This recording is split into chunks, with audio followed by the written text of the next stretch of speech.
দেখে তো আসলাম, এরপরও আবার ওনাদের ভাড়া বাসা, কুমারখালীতে বাড়ি ওনাদের শুনলাম। আমাদের সরকারি যতটুকু সাহায্য আছে আমরা দেখবো, আর ব্যক্তিগতভাবে দেখি প্রিন্সিপালের সাথে কথা বলে মেয়েটার লেখাপড়ার দায়িত্ব কতটুকু পারা যায় আমরা সর্বোচ্চটা দেখছি।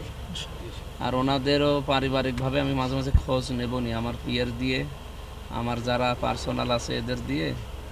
আমরা তো দল মত জাতি বর্ণ ধর্ম দেখি না, মানুষ।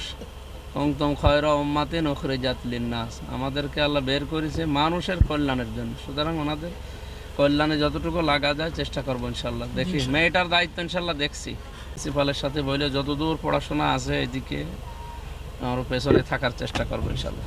সনাতন ধর্মের মানুষ, ওনাদের শান্তি কামনা করছে, ওনাদের ধর্মের যে নিয়ম নীতি আছে ওইগুলো আসলে পালন করবে ওনারা। সৃষ্টিকর্তা ওনাদের ক্ষমা করুন।